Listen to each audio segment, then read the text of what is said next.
Some places are built to help people.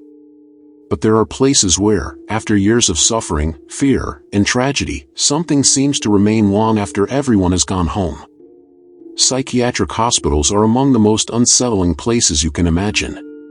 Behind locked doors and empty corridors, thousands of people live through experiences that most of us could never understand. And sometimes, the stories left behind are even harder to explain. Tonight, you're going to hear 4 disturbing accounts involving psychiatric hospitals. Different people, different places, different experiences. But each one has something in common. Something happened that they still can't explain. So turn off the lights, put your headphones on, and listen carefully. Because sometimes, the most frightening things aren't the things you can see. They're the things you hear when you know you're completely alone. Story 1, the room at the end of the hall. I used to work as a security guard at an abandoned psychiatric hospital in West Virginia. I won't give the exact name of the hospital, because the building still exists, and people have a habit of breaking into places like that after hearing stories online. But if you've ever driven through that part of the state, you've probably seen buildings like it. The hospital had been closed for years. It was a huge brick complex surrounded by trees, with several connected buildings, an old maintenance garage, and a separate section that had once been used for long-term psychiatric patients. By the time I started working there, most of the place was empty. My job was pretty simple. I worked the overnight shift, from 10 p.m. to 6 a.m. I had a small security office near the main entrance, a flashlight, a radio, and a list of doors I was supposed to check every couple of hours. The building wasn't technically abandoned. There were plans to renovate parts of it, which meant construction crews occasionally came during the day. At night, though, I was usually the only person inside. And honestly, I didn't mind it. I had worked security for several years, and I'd learned that abandoned buildings weren't necessarily dangerous just because they were creepy. Most noises had an explanation. Pipes, animals, wind, old electrical systems, settling walls. You hear enough strange sounds at night, and eventually you stop reacting to them. At least, that's what I thought. The first strange thing happened during my 3rd week. It was around 2:15 in the morning. I was doing my second patrol through the older patient wing when I heard a door close somewhere down the hallway. Not slam. Close. Slowly. I stopped walking and listened. Nothing. The hallway was completely dark except for the flashlight in my hand. I checked the radio. Nothing unusual. I figured it was probably one of the doors moving because of the air pressure. The building had plenty of problems like that. I continued walking. Then I heard it again. A door closing. This time, much closer. I turned around. The hallway behind me was empty. I walked back toward the security office and made a note of it in the incident log. I didn't think much about it. The next night, though, it happened again. Same hallway. Same approximate time. Around 2:15. Except this time, after the door closed, I heard footsteps. 3 slow steps. Then nothing.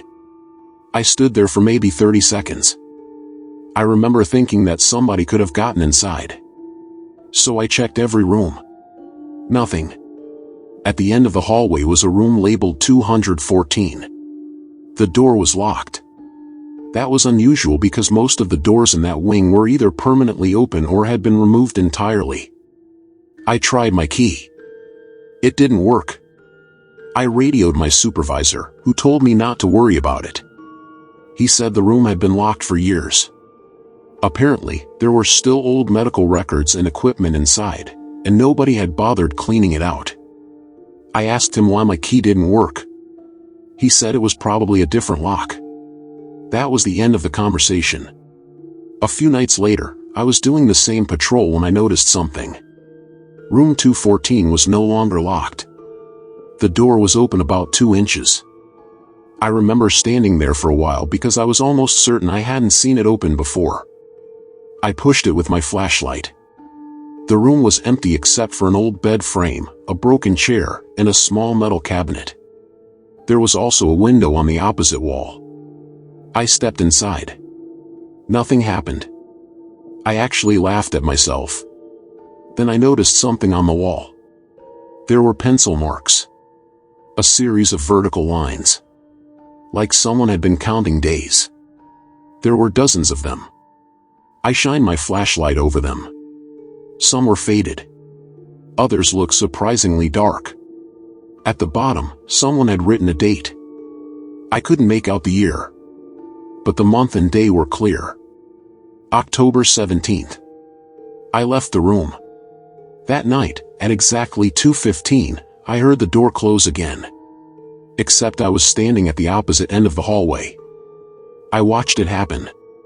The door to room 214 slowly swung shut. I walked toward it. The closer I got, the colder the hallway felt. I know that sounds cliché, but I remember it very clearly. The air genuinely felt colder around that door. I reached for the handle. Before I touched it, I heard a man's voice from inside. He said, "Are you going to stay this time?" I froze. It wasn't a scream. It wasn't threatening. It sounded almost annoyed. Like someone who had been waiting for me. I stepped backward. Then the voice said my name. My actual first name. That's when I left. I didn't run. I walked quickly back to the security office, locked the door, and stayed there until sunrise. The next morning, I told my supervisor what happened. He didn't laugh. That bothered me more than anything. He just asked me one question. "Did you open 214? I told him no. He stared at me for a few seconds and said, "Good." Then he told me not to go into that wing alone anymore. I asked him why. He wouldn't answer. That afternoon, I searched online for information about the hospital. Eventually, I found an old newspaper article about a patient who had died there decades earlier. The article mentioned that the patient had been housed in room 214. His name was Thomas. I won't give his last name. According to the article, he had been hospitalized for several years and had become increasingly withdrawn. There was one strange detail. He had repeatedly told nurses that someone was standing outside his room every night. He claimed the person would open his door, stand there, and watch him. The staff reportedly dismissed it as part of his condition. One morning, they found him dead in his room. There was no indication of violence. The article said his death was considered natural. I stopped reading. The next night, I asked to be moved to another building. My supervisor agreed. I never worked that wing again. About 6 months later, I returned to the property during the day because I had forgotten a personal item in the security office. The building was being prepared for renovation. I walked past the old patient wing. Room 214 was still there. But the door had been removed. There was no room anymore. Just an empty doorway leading into a space filled with construction materials. I stood there for a few seconds. Then I noticed something on the wall. Fresh pencil marks. A new vertical line had been added beneath all the old ones. And underneath it was a date. October 17th. That was the day I had first entered the room. I never told my supervisor about that part. I still don't know who spoke to me that night. But I know one thing. I never gave anyone at that hospital permission to call me by my first name. And as far as I know, there was nobody else working that floor. That was the last time I ever went inside the old patient wing. Some places are abandoned because people simply stop using them. And some places feel abandoned long before anyone actually leaves. The next story happened in a psychiatric hospital that wasn't abandoned at all. And the person who experienced it had no idea that the strangest part of the building was directly above his bedroom. Story 2, the floor above US. My mother worked at a psychiatric hospital in Pennsylvania for almost 20 years. When I was younger, I used to spend weekends there because she sometimes had to work double shifts. The hospital wasn't one of those old abandoned asylums you see in horror videos. It was a functioning psychiatric facility. Clean, modern, secure. There were locked wards, nurses' stations, medication rooms, and long corridors with heavy doors. I knew the building well. By the time I was 16, I could probably walk through it with my eyes closed. The strange thing happened when I was 17. My mother had been called in for an overnight shift. I went with her because we had plans the next morning and she didn't want to leave me home alone. There was a small staff apartment inside an older section of the hospital.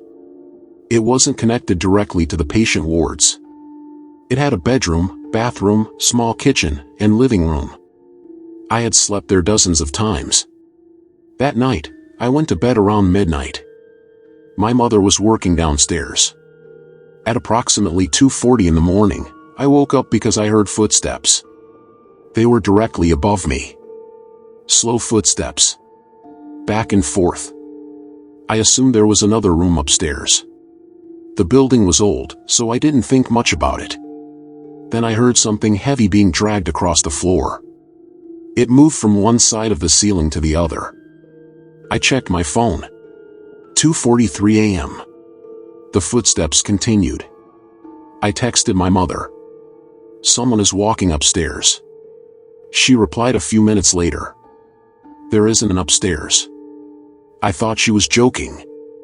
I told her I could hear someone. She didn't respond. A few minutes later, I heard 3 knocks directly above my bed. I got out of bed. I walked into the hallway. The noise stopped. I looked at the ceiling. Nothing. I went downstairs and found my mother at the nurse's station. I told her what I'd heard. She looked uncomfortable. Not scared.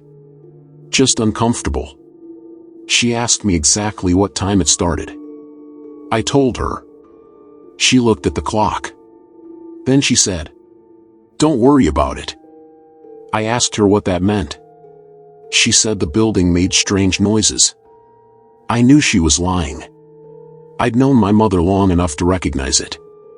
But I didn't push her. The following weekend, it happened again. Same thing. Footsteps above my bedroom. Dragging. 3 knocks. This time, I recorded it on my phone. I didn't hear anything while recording. But the next morning, when I played the audio back, there was something strange. The footsteps were there. Very faintly.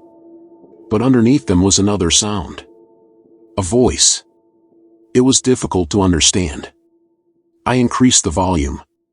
The voice sounded like a woman. She said something like, "Don't open it." I showed my mother. She immediately told me to delete the recording. I asked her why. She wouldn't explain. Instead, she told me that I couldn't sleep in the staff apartment anymore. I thought that was ridiculous. I asked what she was hiding. She finally told me something. Years earlier, before the staff apartment had been renovated, the building had another floor. Not a full floor. More like an attic level. It had been used decades earlier for patients who required isolation. The floor had been sealed off after a renovation.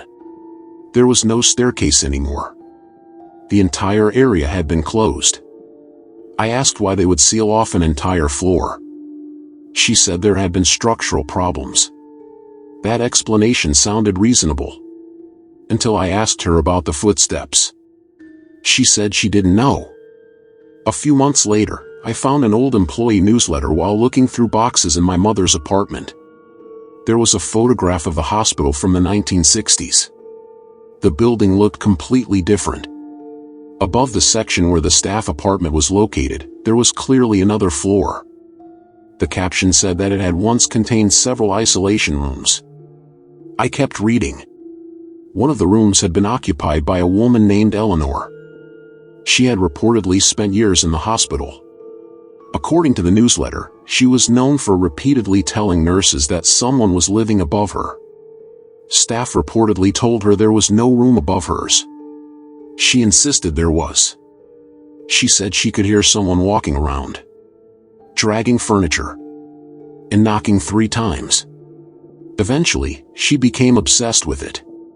She began keeping a record of every time she heard the noises. The last entry was dated March 12th. She wrote, "Tonight they knocked again. This time they said my name. The next morning, she was found dead.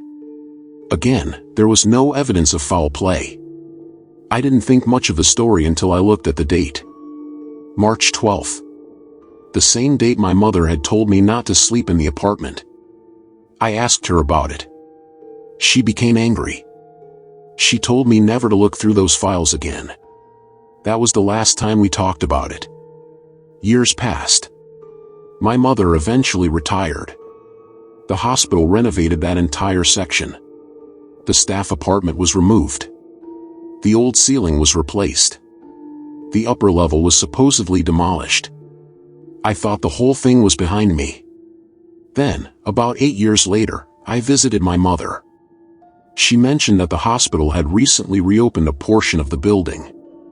I asked her if the old apartment still existed. She said no. Then she added something I wasn't expecting. Apparently the workers heard footsteps during the renovation.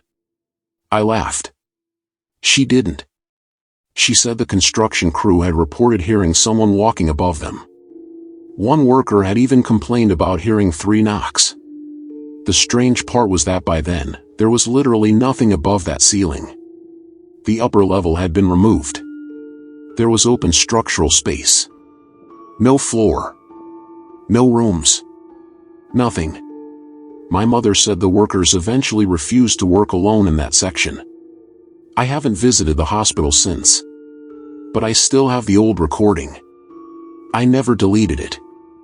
I don't listen to it often. A few years ago, I played it again.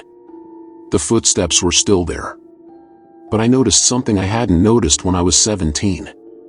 At the very end of the recording, after the woman whispers, "Don't open it," there are 3 knocks. Then a pause. And then a 4th knock. I had always assumed the 4th sound was part of the building. But recently, I realized something. The 4th knock wasn't above me. It was recorded directly beside the phone. Like someone had been standing next to my bed. That night, I slept with the lights on. I don't know what was making those noises. Maybe the building really did have some strange structural explanation. Maybe the recording picked up sounds I couldn't hear. Maybe there was something else entirely. But I've never been able to explain how a floor that no longer existed could produce footsteps. And I've never forgotten what my mother said when I first showed her the recording. She didn't ask what I heard. She didn't ask what the voice said.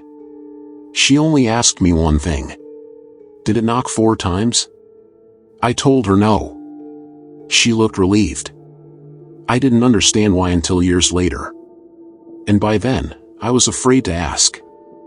Story 3, the patient who wasn't on the list. I worked as a nurse's aide at a psychiatric hospital in Massachusetts for about 2 years. Most of the job was routine. Medication rounds. Meals. Helping patients get ready for appointments. Checking rooms. Documenting incidents. There were difficult days, but there were also quiet ones. The story I'm about to tell happened during one of those quiet nights. It was winter. I was working the overnight shift. There were fewer staff members than during the day, so everyone knew each other pretty well. Around 1:30 a.m., I was walking down one of the older corridors when I saw a man standing near a window. He looked like a patient. Late 60s, maybe early 70s. Gray hair. Hospital clothes. He was standing with his back toward me. I said, "Hey, you okay?" He didn't respond. I walked closer. He turned his head slightly and said, "Are they still keeping the door locked?" I assumed he was talking about one of the secured wards. I told him I didn't know what he meant. He turned around. His face was completely ordinary. No wounds. No strange features. Nothing supernatural. Just an old man who looked tired. He said, "They said I could leave tomorrow." I asked his name. He gave me one. "I'll call him Robert," I told him I would check the records. He smiled and said, "They never write it down." Then he walked away. I watched him disappear around the corner. I went to the nurse's station and asked who Robert was. Nobody knew. I described him. The nurse on duty immediately asked me which corridor I'd seen him in. I told her. She looked at another nurse. Then she asked me to repeat the description. I did. She told me to stay at the station. I asked why. She said, "Just stay here." I knew something was wrong. About 10 minutes later, security arrived. They searched the ward. Nobody found anyone.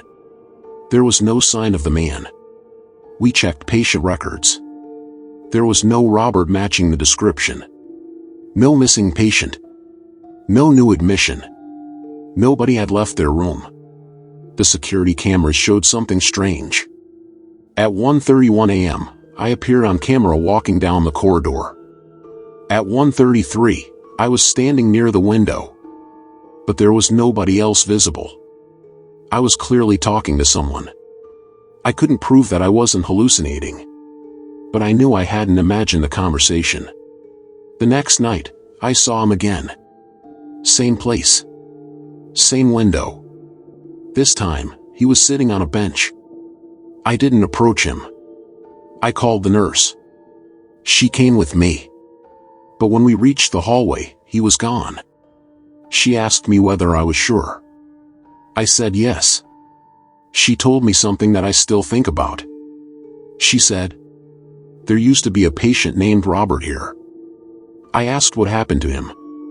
She said he had died decades earlier. Apparently, he had been one of the longest-term patients in that part of the hospital. He had spent most of his adult life there. She didn't know the details. I asked whether he looked like the man I'd seen. She said she had never met him. But she had seen his photograph. The hospital kept old patient records in storage. She told me not to look for them. Naturally, I did. A few days later, I found an old employee who had worked there for decades. I described the man. The employee became quiet. Then he said, "Was he wearing a blue wristband?" I said yes. He asked me what he said. I told him about the door. The employee stared at me. Then he told me Robert had died in the hospital's old locked ward. He had spent years asking staff when he could leave. Apparently, every morning he asked the same question. "Are they still keeping the door locked?" He died without ever leaving. That alone was disturbing. But there was another detail. The employee told me Robert had died in a room that no longer existed. The old ward had been renovated years earlier. The room numbers had been changed. The corridor had been shortened. The exact location where I had seen him had once been directly outside Robert's room. I asked why he had appeared there. The employee shrugged. Then he said, "Maybe he still thinks he's waiting." I stopped working nights after that. I eventually transferred to another facility. Years later, I looked up the hospital online. I found a photograph from the 1980s. It showed a group of patients standing outside. I zoomed in. Robert was there. He looked exactly like the man I'd seen.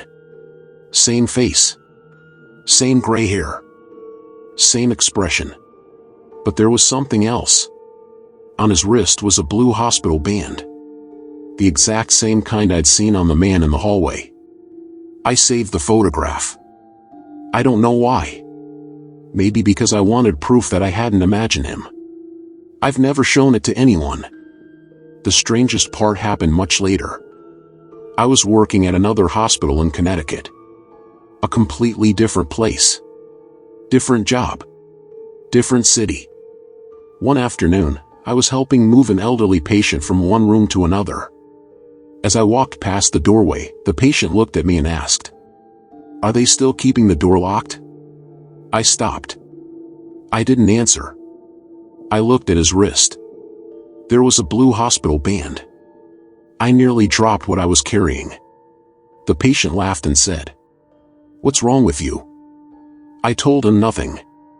He had no idea what I was talking about. He wasn't Robert. Different name. Different medical history. Different person entirely. And there was nothing unusual about him. But I've never been able to forget that question. Because sometimes I wonder if Robert was really the person I saw. Or if I had simply encountered something that had been repeating the same conversation for decades. Waiting for someone to finally give it the answer it wanted. I never saw Robert again. But I still remember the last thing he said to me. They never write it down. At the time, I thought he was talking about his name. Now I'm not so sure. Story 4, The Lights in Ward C. The psychiatric hospital where this happened was in upstate New York. It had been operating for decades, and part of the original building dated back much further than the newer sections. I worked there for roughly a year as part of the overnight maintenance staff. My job wasn't medical. I repaired things. Lights. Doors. Heating systems. Plumbing. Anything that went wrong during the night. There was one particular section of the hospital called Ward C. It wasn't used anymore. The patients had been moved to another part of the facility, but Ward C remained locked because the building was eventually going to be renovated. There was no reason for me to go inside unless something needed repairing. One night, around 3 a.m., I noticed something strange. The lights in Ward C were on. I saw them through a window at the end of the hallway. That shouldn't have been possible. The entire wing was supposed to be disconnected from the electrical system. I called security. They told me it was probably a maintenance mistake. I grabbed my tools and went to check. The door was locked. I unlocked it. The hallway inside was completely dark. Except for one light at the very end. A fluorescent light was flickering above an old nurse's station. I walked toward it. The sound of my boots echoed through the hallway. I checked the electrical panel. Everything was off. That made no sense. I tried the light switch. Nothing. The light continued flickering. I called security again. They told me to leave the area and wait for them. I did. While I waited, I heard something. A telephone ringing.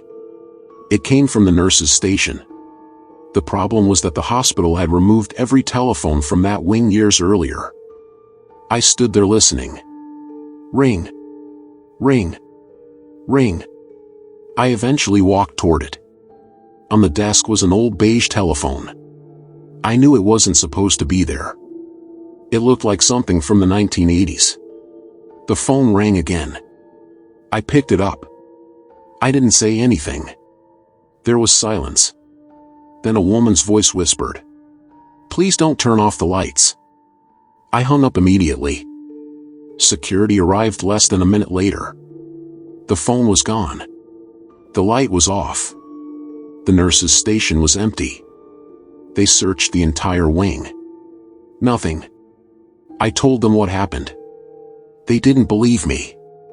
I didn't blame them. The next morning, I checked the maintenance records. There was no explanation.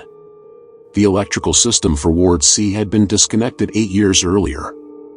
The phone lines had also been removed.